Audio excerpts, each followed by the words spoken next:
thing I want to go ahead and shout out, because I know a lot of people are from different places. We got new people. If you have been here before, let us know. Let us know how many times you've been here. We always like to see that. And also, as well, what we like to see is where are you tuning in from? Where are you tuning in from? Let us know. We like to see that as well. And just to give you some context, if you probably saw it like as you came in here, is we have a trailer for the SDR Confessions. That is a show that's going to be coming out through content that we've been working on here. It's going to be really exciting. And essentially, it's what are SDR's confessions? What are things that they've done that were maybe embarrassing or it was a mistake? And then we do learning lessons from that. So if you're an SDR yourself, check it out. It's going to come out soon through the podcast, YouTube. And then also as well, what do we do here, right? If it's your first time tuning in, we do live cold calls, not actual cold calls, but mock cold calls from people who want to get better at cold calling. So people come in live. One of us is the prospect. We do our best. Sometimes it can be a little crazy, but we do our best, and then we provide feedback on that, and then you all could provide feedback as well as part of this. So we love interaction for the people who've been here before. Let us know how we're doing. Let us know what you're getting out of it. Let us know it's helpful, because we've been running this for a while, and it's been very helpful for people, and we are going to continuously doing that. So that is what we're doing here, and so I think we already have some people who are waiting in the room. So now that you'll know what this is about, let's let the first person in.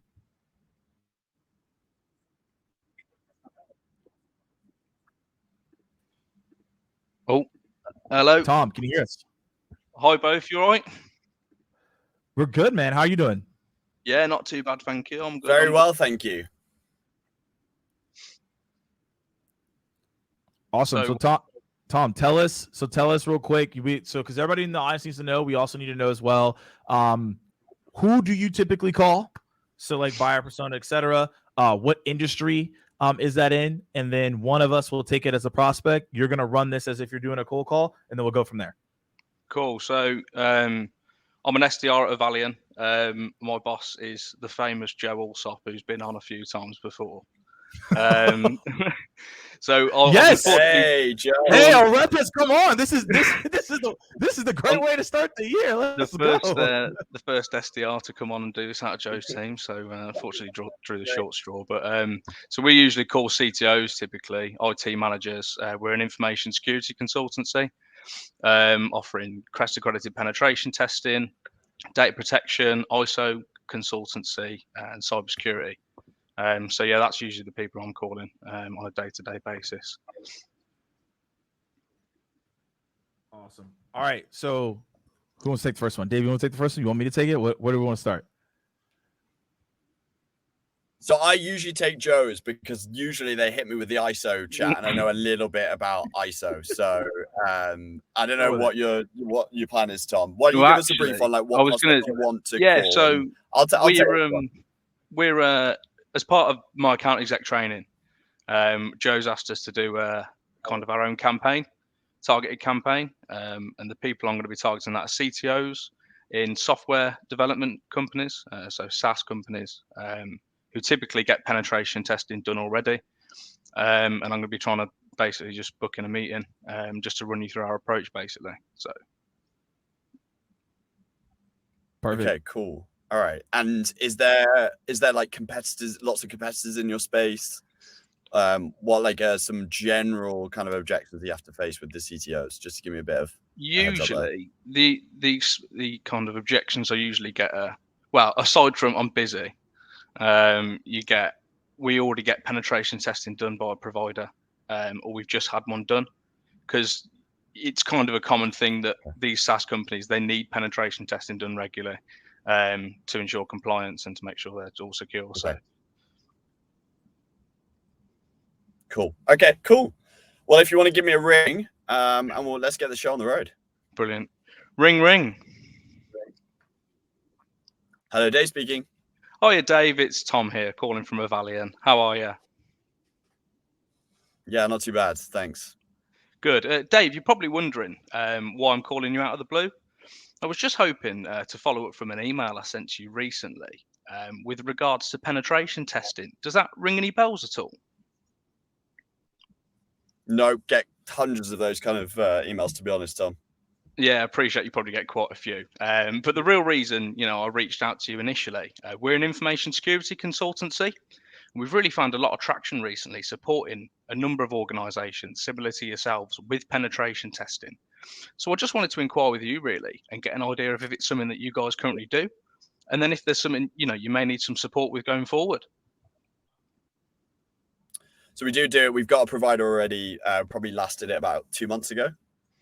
Okay, cool. So it's pretty, in the front of your mind. If I could ask you kind of to rate that test out of 10, what would you say?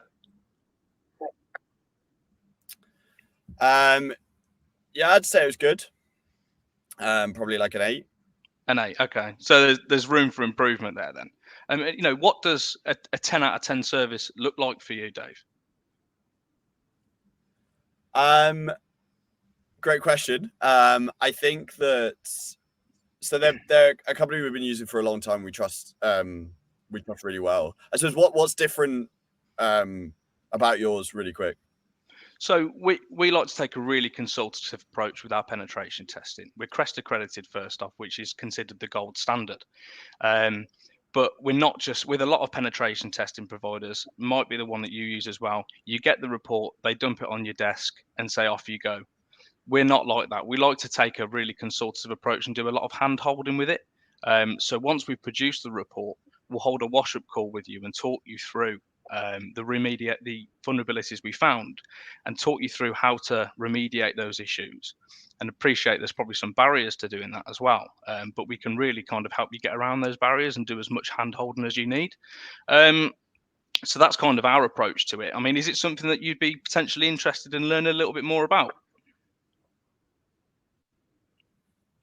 Potentially. I mean, like, obviously I'm always looking for ways to improve, but our processes, can you just shoot that all over in an email?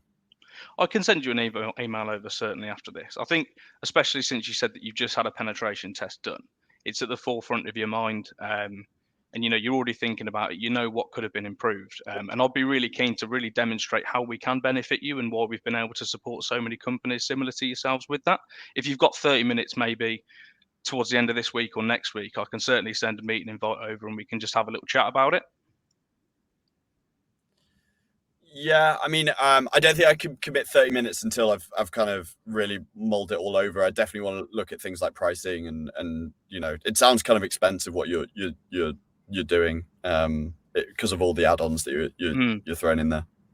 Yeah, so we're a relatively young organisation. We started in 2018, and because we're quite young, we're really placing ourselves at competitive price point. I don't know what you're paying at the minute, but I'm very confident that we might be in fact cheaper than what you're paying currently, especially given the add-ons and the added value to our service. I think I can send you over more information given pricing and stuff on the top of a meeting invite, and if it's something that you want to accept and we can get that meeting booked in and have a little discussion after you've had a chance to read a little bit into it, that'd be great. Sure. I tell you what, you send me the email, and I can promise you'll get a response, and we can book a meeting in from there. All right, brilliant. Can I just check the email address?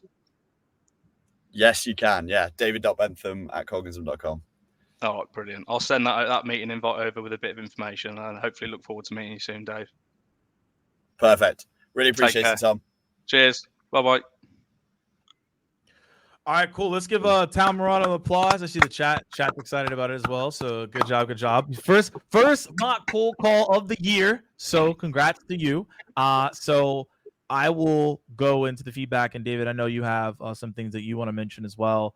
I think a couple people mentioned a couple things that I actually was going to talk about, but let's talk about what was done really well. I think you had really good pace. I think one thing that's super important on cold calls for everybody to know is that pacing is critical. So you don't want to feel like you're too bothered. You don't want to move too fast, right? You want to have the right pace so people feel a little bit lured into it. And I think that Tom here had a really good pace. Don't know if others agree, but I think there was really good pace there. 2 is a couple people already mentioned it, confident and knowledgeable in the information that you were sharing, right? Because if you don't have that, like, this is not going to work at all. And so I think you did a good job when you needed to articulate certain pieces to bring the conversation together, right? So that was another point that I had there. and you were willing to push, right? Because at the end of the day, when he was like, oh yeah, send me an email, most people, that's where they fail. They're like, oh yeah, sure, I'll send you an email, goes in the abyss, never get a response, terrible, right? We don't want that either. So there are two things that I would recommend as like, hey, you could maybe change up if you want to. So the one thing, and this is something that I've mentioned a lot. I don't know if anyone has ever changed this before or you've noticed this on your calls. When you ask someone, did you see the email?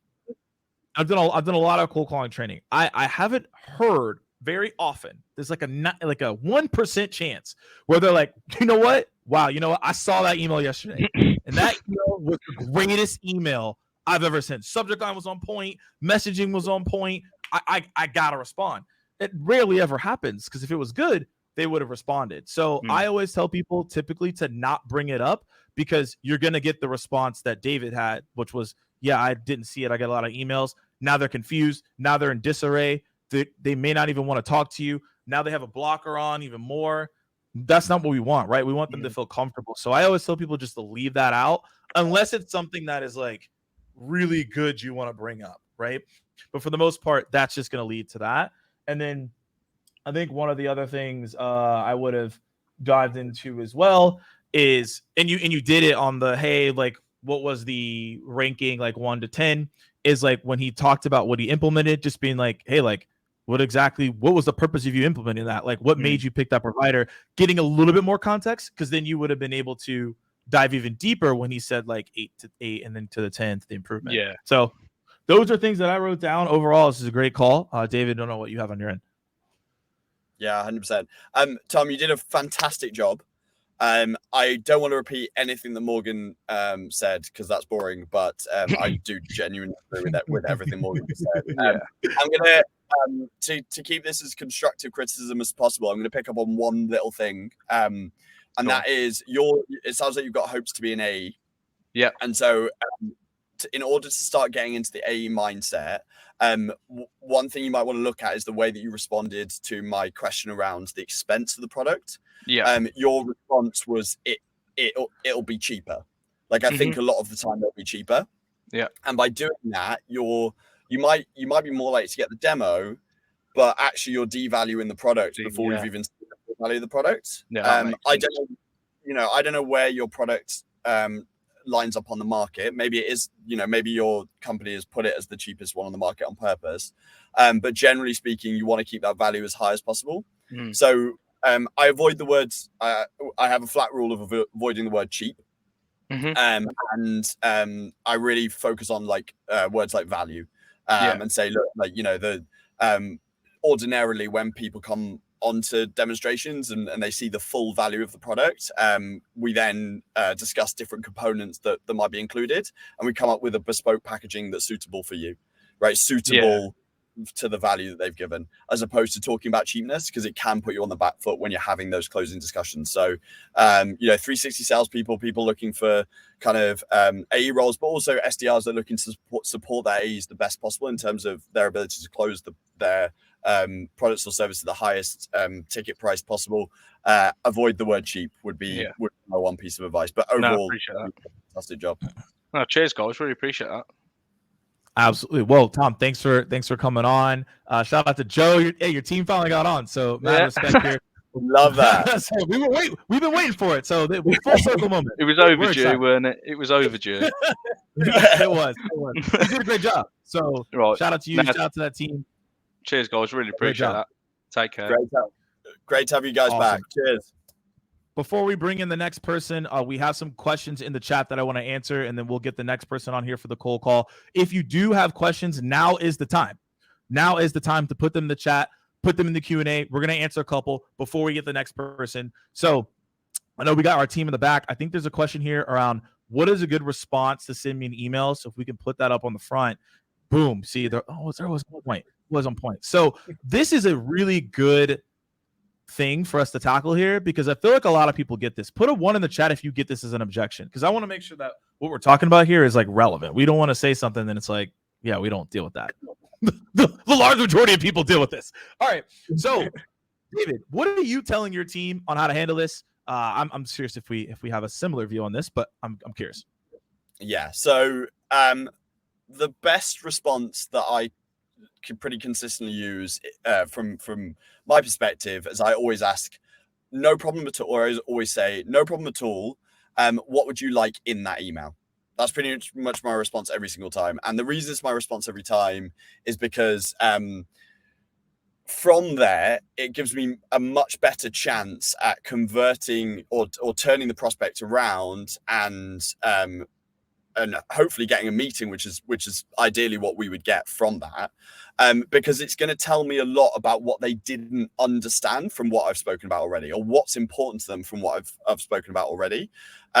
If you get, the chat just blew up when you asked how many people get that objection, and I always say that if you're the sort of person that's getting that objection a lot of the time, that could be because of the fact that you're maybe speaking too quickly in your when you're talking to a prospect, or you like what you're saying kind of doesn't, it's hard for them to process, and so that's why they're asking for an email, so they can go away and they can digest it. And so by asking what they want to see, that kind of gives me insight into perhaps where kind of I wasn't fully clarifying what they're looking for. So that's usually my go-to response, and then from there, that it kind of opens up a whole host of other paths to go down. And one of those paths might be that I send them an email, because I genuinely think that's the best thing for my prospect at that stage. But ideal world is that they actually say, yeah, look, I'm not so sure on, like it could be pricing, for example.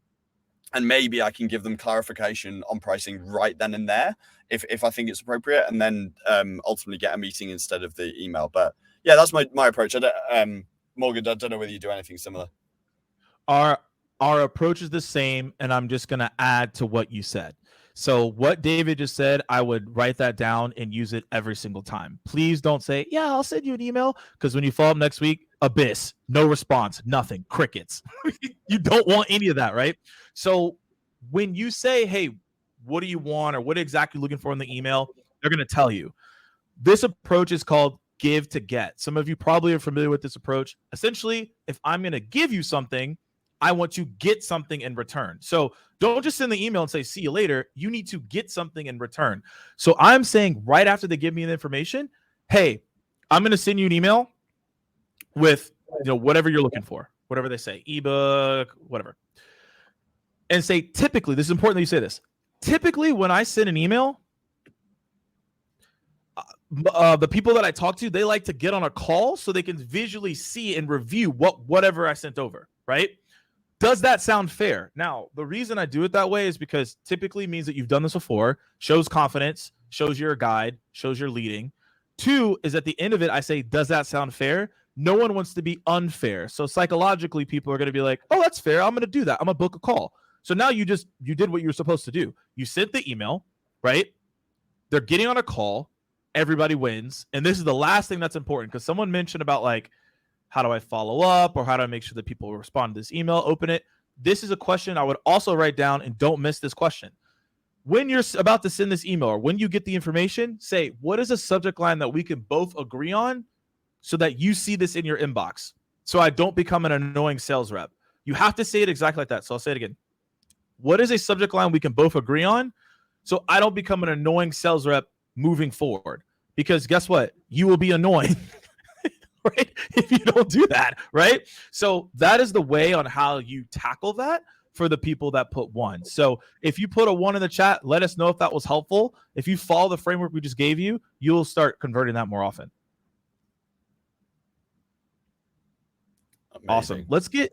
I love that idea on subject lines, Morgan. I think I'm hoping that my team are on. Well, actually, it's Power Hour for my team, so maybe I'll get them to watch the recording just for that clip. Put that up, not just for socials, but also for my team. You got it. You got to use the subject line, y'all. Like, that's how you're going to increase your open rates and reply rates. Like, I had skyrocketed. Like, it's like a 90% open rate, like high response rates, like 60%. So it's like, this works. You just got to add that little language in. Let's get one more question, because we have someone in the waiting room. I want to get one more. And if your question does not get answered, by the way, put it in the Q&A. There's a text Q&A, because we might lose it in the chat. I'm just going to let y'all know right now. So let's just throw up another question up here, and then we'll answer it, and then we'll get to the next person. And we appreciate y'all coming in with some really good insights and some really good question across the board. All right. Ooh, this one. It's my favorite. He says when someone asks me, this is a famous one. Where did you get my number? Oh man. Well, I'm hoping from Cognism, first and foremost. You should wear that badge of honor with pride that you've got the mobile number from Cognism. But I will thank you, Joe. Joe's straight in at Cognism. Chris is on Cognism. Okay, good. Perfect, Kurt. All right. Look, I'll let you know what we do internally at Cognism and how to deal with this, because we pretty much, I'll be honest, like, because our market is sales, we're pretty much exclusively hitting mobiles. I think it's like 80% of all of our touch points are mobiles. So we're really getting after these mobiles and having a lot of success doing it. Internally, and I think this was said, we just tell the truth. So first things first is we say exactly where we got the mobile from. Hopefully it's from Cognism, but it could be from another lead generation tool.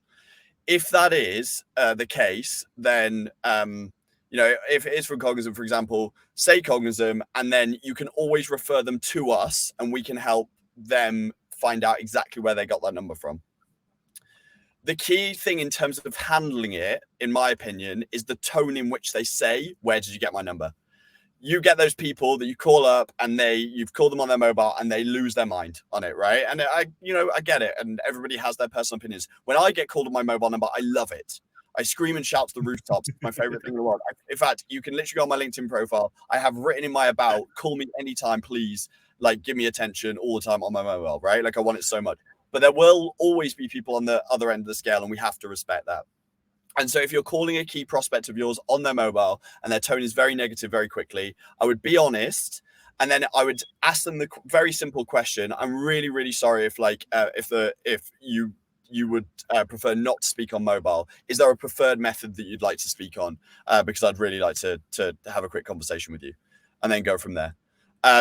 If the tone is kind of like, "Oh, where did you get my number from?" and it's just of like something that's more inquisitive, then again, tell them exactly where you've got it from, and then I would carry on pushing through. I wouldn't worry too much about the fact that they were worried about it, but it really depends on the tone of the individual. But that's generally how we're approaching it. I don't know, Morgan, whether you have any advice. I think I don't even want to expand. Just like you said earlier, don't want to say the same thing just to say the same thing. I think you broke it down in a beautiful way, and I hope people took notes, because you broke it down by tone. Because how someone's going to say, "Where did you get my number?" is how you should respond. And I think the way you broke that down was great. So we're going to move on from this question. Kurt, let us know if that was helpful, and let's bring in the next caller. All right, cool, y'all. We got the next caller coming in. Hello. Can you hear me? We can. Okay, brilliant. Just FYI, my name is actually Fred. I'm using my colleague's login because we had a bit of a mishap earlier. But yeah, just all right. What a throw off. Yeah. Not what I was expecting at all, but here we go. Spanner in the works. Right, should we just go off from? Yeah, so Fred, give us some context. Tell us who you're calling. Tell us what the industry is, and then we'll go from there. Yeah, sweet. So we are looking at basically clients who manage properties. So estate agents are our sort of main area. We are calling from the perspective of a specialized software that helps streamline some of their repair and maintenance processes. And yeah, I think that's pretty much it. We get a variety of different, contact levels. So sometimes we're on the phone to directors, sometimes we're on the phone to administration people. There's a real sort of range, but I guess it's just about working through it. Okay. Can you go through? You said that on the process side. Could you go through it one more time? I'm just writing this down, make sure I have the right information. Yeah. So the what we actually do, how we go about it. Yep. Okay. Yeah. So we will basically chase up, estate agents. try and find out, well, obviously qualification, if the boxes are ticked. Then we book them in for a demonstration, at which point our SEs will then go on, carry the demo out. But at this point, yeah, our job is literally just getting that demo in. Perfect. So you said like director, admin, which persona do you want me to be? And then you're going to be calling me. So let me know what I need to be here. Yeah, sure. Let's say you are a okay, yeah, you can be a director. Yeah, lettings director. Okay, cool. Let me know. Just ring when you're ready. Okay, ring. Hello there. Could I please speak to Morgan? Yeah, that's him. Good afternoon, Morgan. My name's Fred. I'm calling from FixFlow. How are you doing today? I'm okay. Fantastic. I want to start off by saying I do appreciate this is a call out of the blue, so thank you for taking it. I understand it's a pretty hectic time of year for you.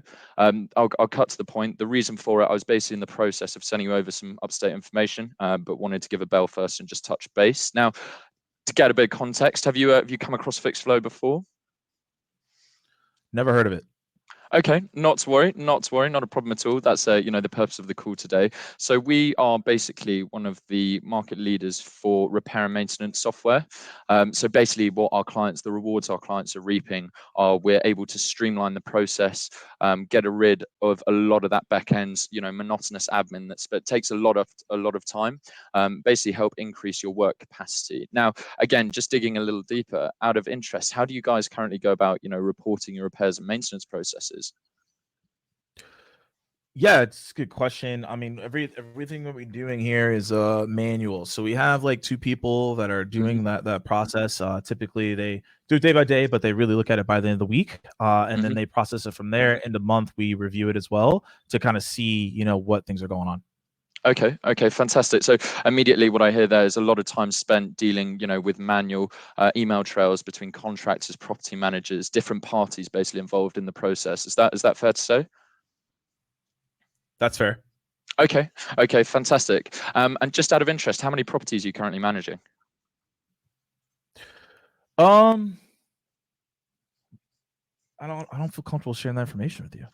Okay, not a problem at all. I completely appreciate that.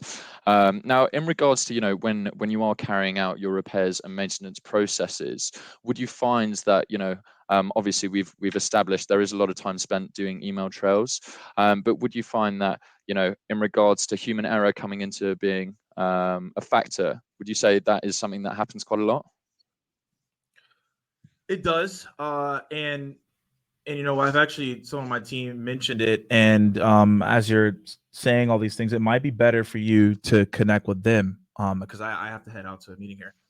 No worries at all. I'll keep it short. I understand you're a busy man. What I would propose, obviously, there's only so much information and so much of a picture I can paint in a 3-minute phone call over the phone.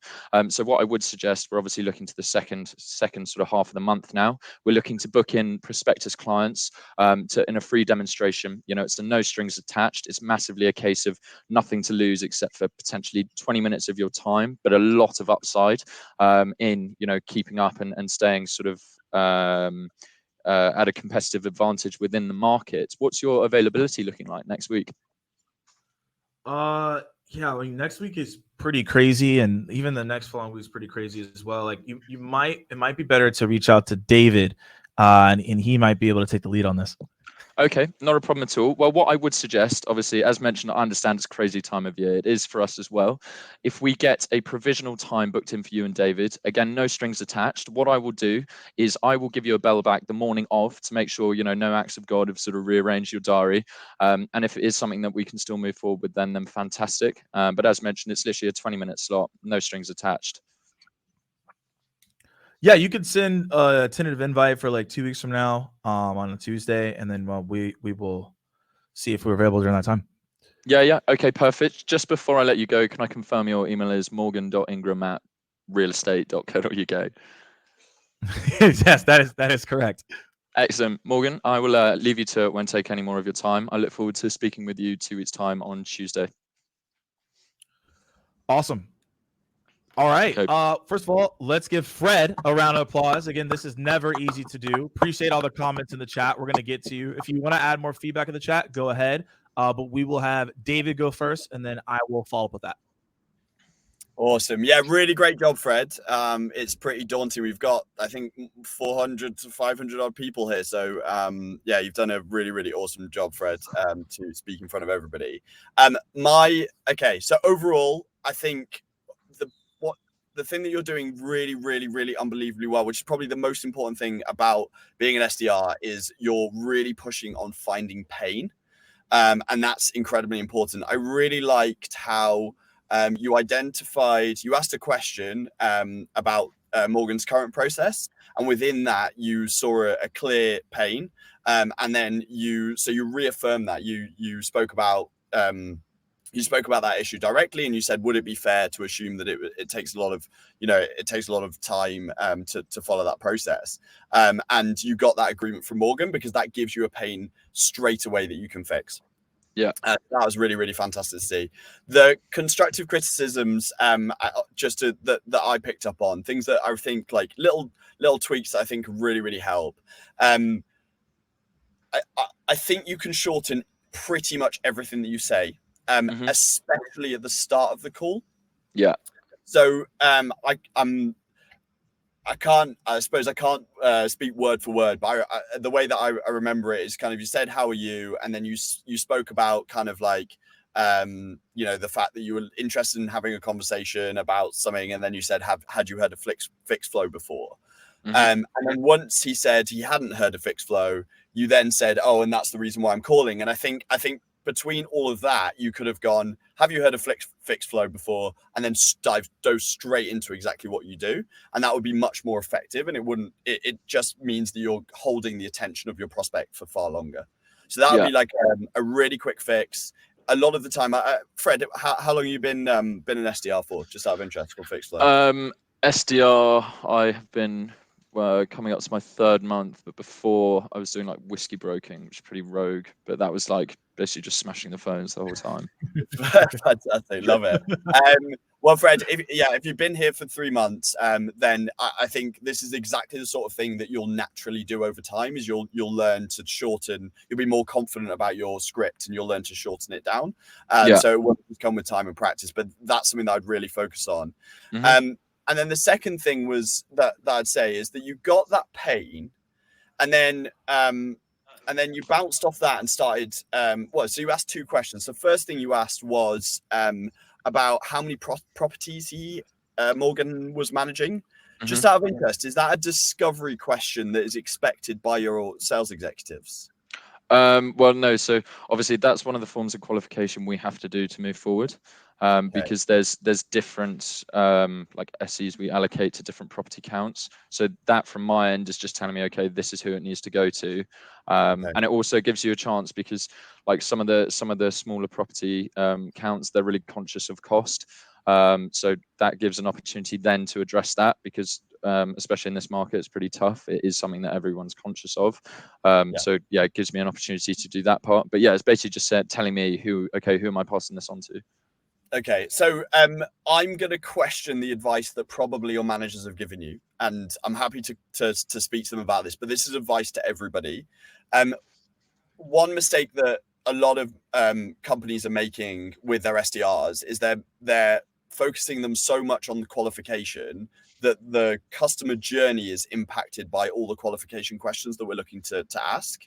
The advice that we reduce qualification questions to basically a minimum for our SDRs, to be honest, to really lower those barriers for entry. And we try and make sure we're focusing on the right accounts. However, if you do need to ask qualification questions because that's what your company has asked, what I would do moving forward is I would wait until we've actually booked the meeting to then ask the question afterwards. Because for me, that again, it just elongated the call. And it was just very like you could tell by Morgan's reaction. He was like, well, I'm not willing to give this information, but I think he knew, like, why is this relevant? Right. That's the first thing that's coming up.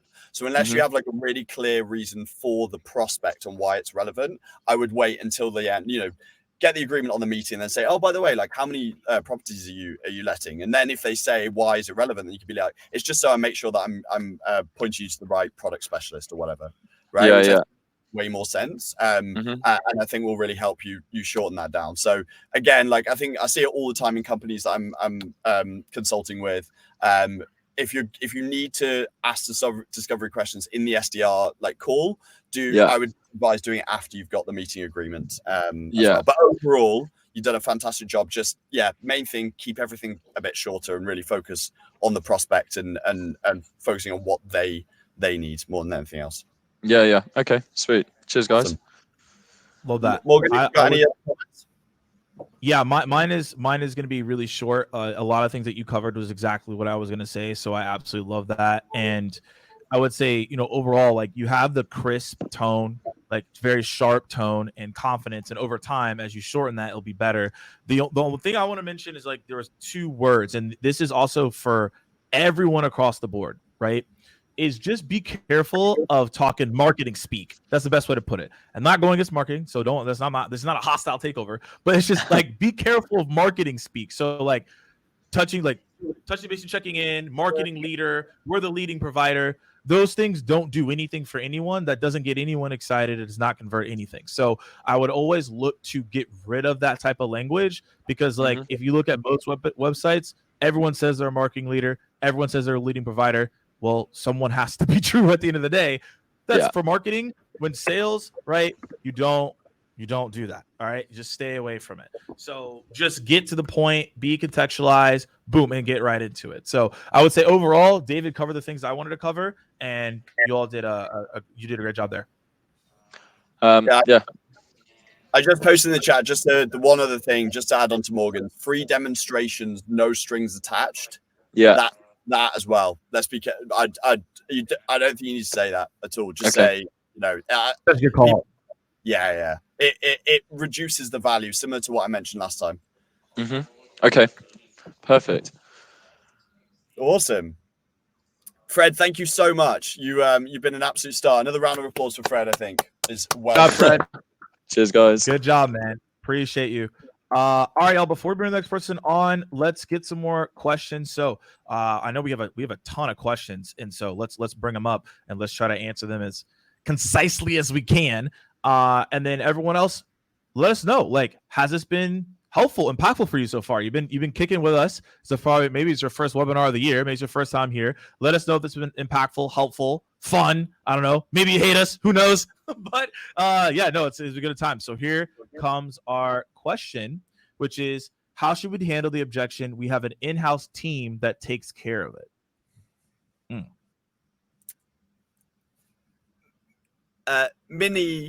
Minahil, I really hope I haven't butchered your name. I'm so sorry. Can you just write in the comments whether your product is an outsourced product or it's a tool that people use in-house, or both? Because for me, Morgan, that's super important. It's a good question.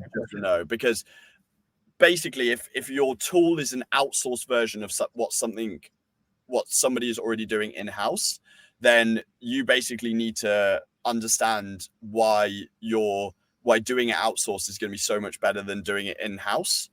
Whereas if your tool is an in-house tool that someone uses in-house, then it should be a pretty easy objection to handle, because you're doing that. Okay, it's outsourcing. All right. I mean, for me, it's a product knowledge thing, but maybe also a qualification piece. So there are lots of reasons why companies take things in-house. Recently, Cognism has taken, for example, recruitment in-house.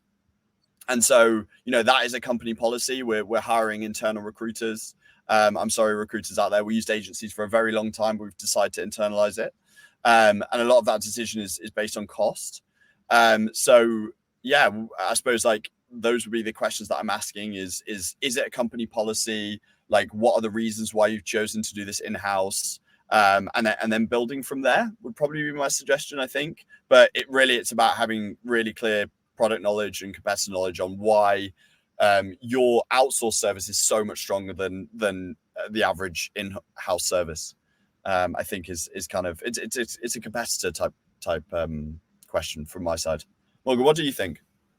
Yeah, so this is really important for everyone to understand, and where David's going with it. I'm going to give you all a theme when you get things like this.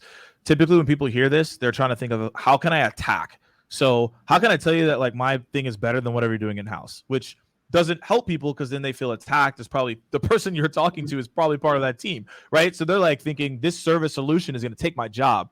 And that's not the approach you want to take.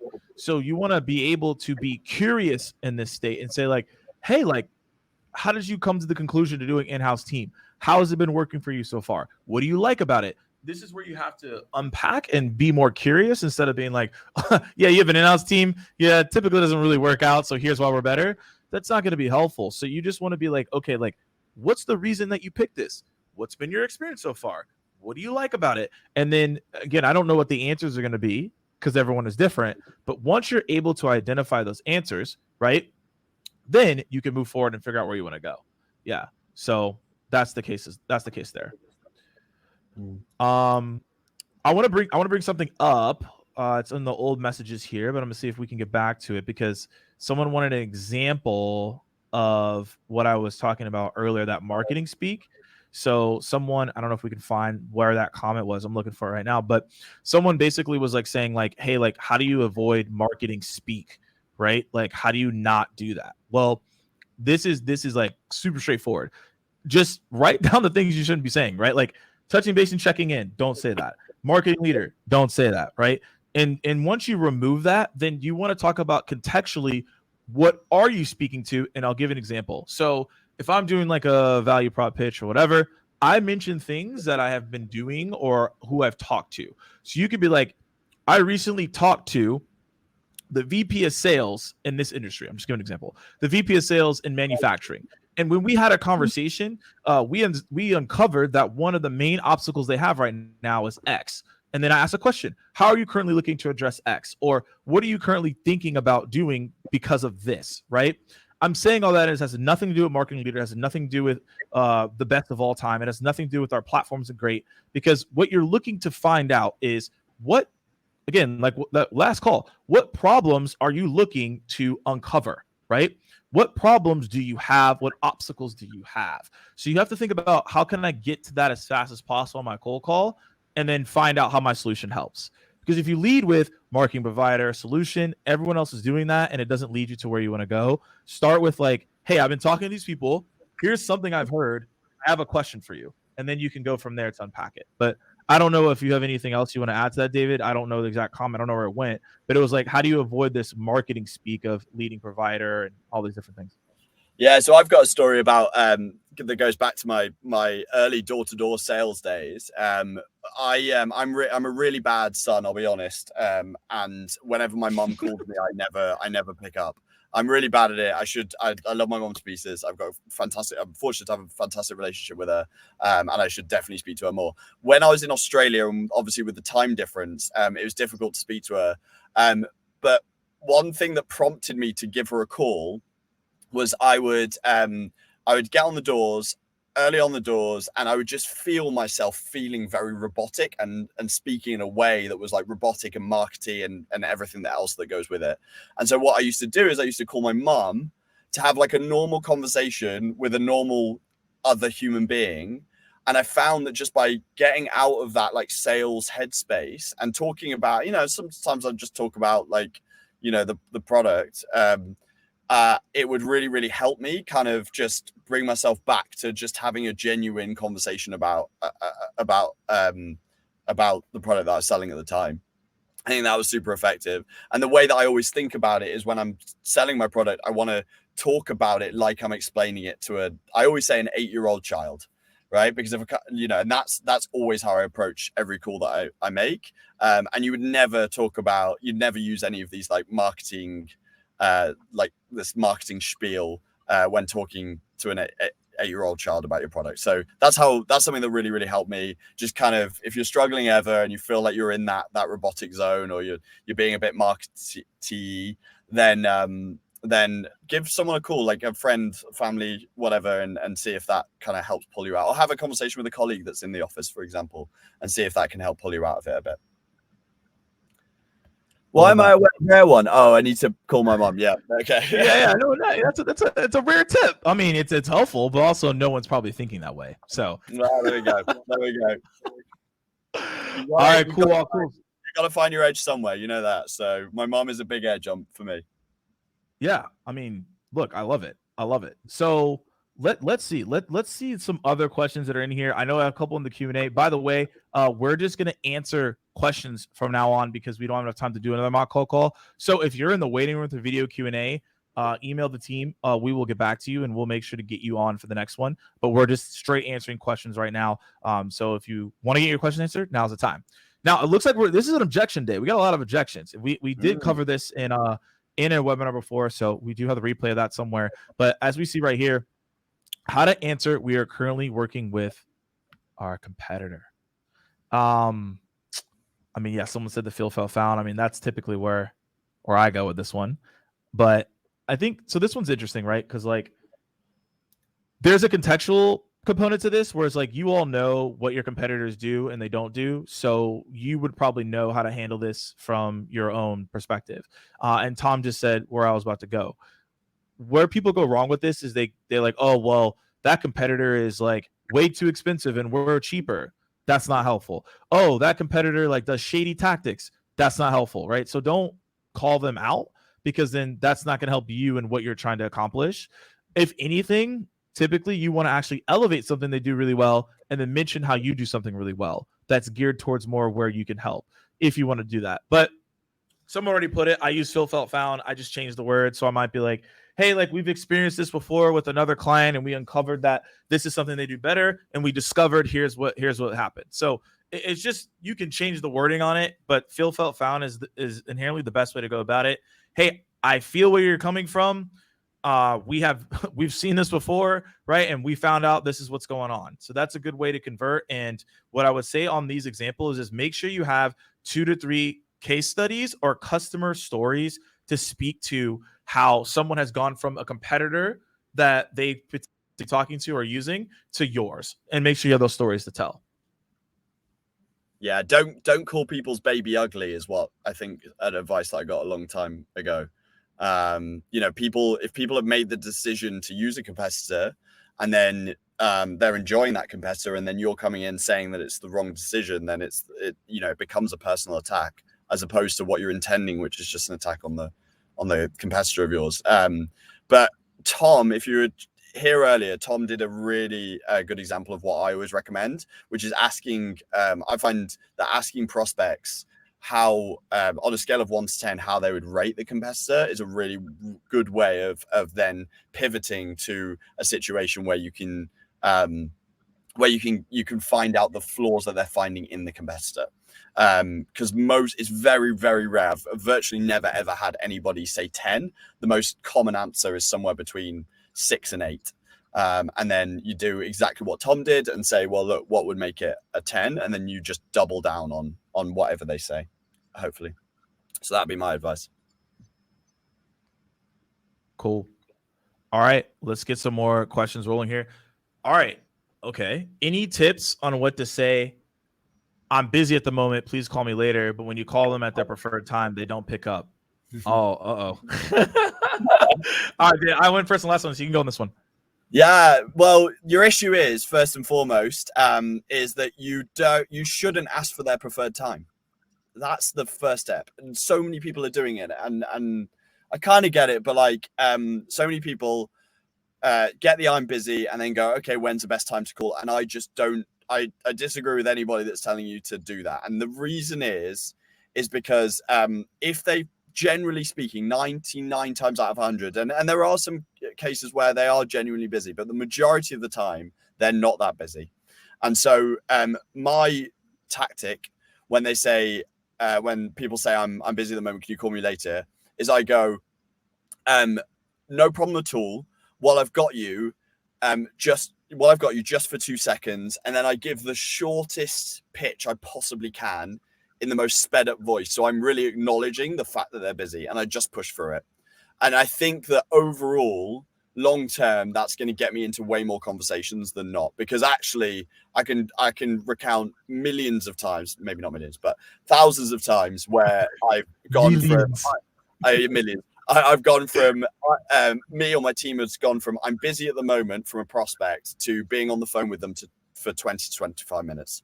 Now, I have been given a lot of heat in the past because some people have been like, well, I pick up the phone because maybe it's my child's school calling me and I just don't have the number saved. Fine, there will be those cases. Like, I totally understand there might be those cases, but if there are those cases, I promise you the prospect will tell you, and they'll tell you very quickly, and then maybe ask when a better time to call back is in that situation. If they but you'll be able to tell because they will give you a reason why they're busy, and it'll be like a very clear reason that's unique to them, and then you'll know. But otherwise, I would just push through,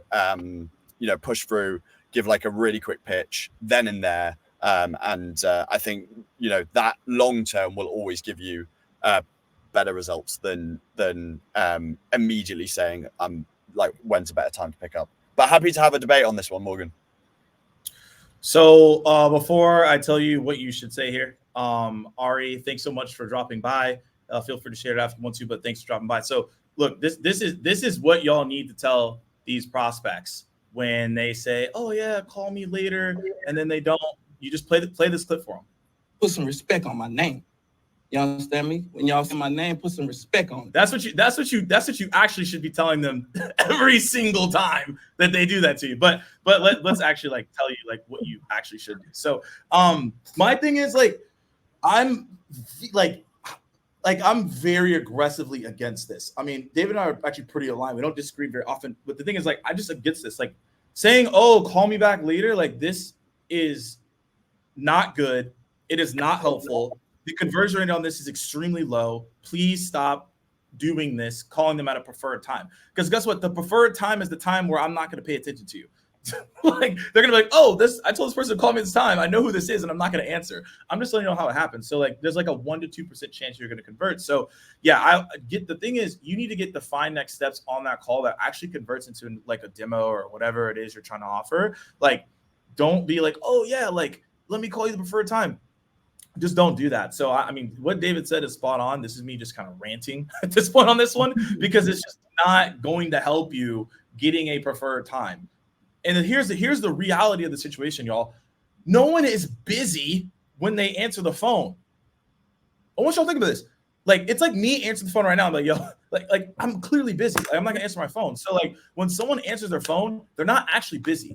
They just are now saying they're busy because it's a cold call and they don't want to deal with it. So you really have to understand that when someone answers the phone, they're not busy. There's not a lot of things going on. And the only other time they're answering the phone and they're going to say they're busy is when they thought that maybe their kid's school was calling or whatever that is. But the majority of the time, people are not busy. They answer the phone. So you got to think about, like, in your own scenario when, like, you've answered the phone, like, I'm not busy. I clearly have time. It's just they don't have time for you because it's a cold call and you need to bring value extremely quickly to then let them on the phone a little bit longer. And Morgan, I think that's such an incredibly important point, and something that I've just thought about is if you're getting, again, similar to the email question, if you're getting "I'm busy" a lot, and especially a lot more than your colleagues, then really think about how you sound in the first two, before you get the "I'm busy," because people don't like to be sold to. People generally don't like being cold called. So perhaps you've got too much of a salesy tone, and that's what's creating this emotional reaction from our prospects to say that they're busy at the moment. Sorry, just to jump in there, Morgan, on that, but just to reiterate.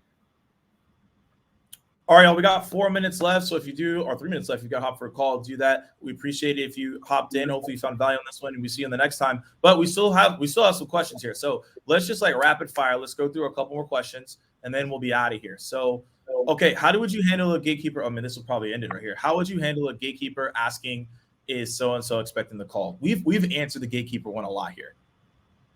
This is probably the go-to question a lot of people have. So, David, what are you telling your team? I'm saying don't call, get a tool like Cognism and just call mobiles. That's what I'm saying to them. You don't have to have a gatekeeper. Don't call a gatekeeper, call a mobile, get straight through to them. That is the way to do it. If you can't do that for whatever reason, you have to call switchboard. I sometimes say, let's remember gatekeepers' jobs generally is just to stop salespeople from getting through.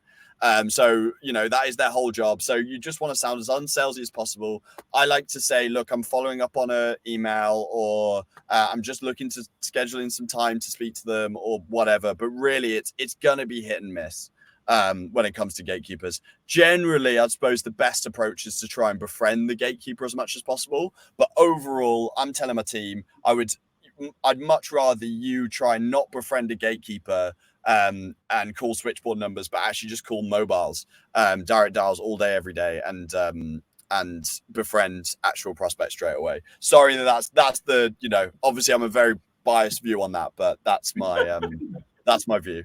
Just a little bit.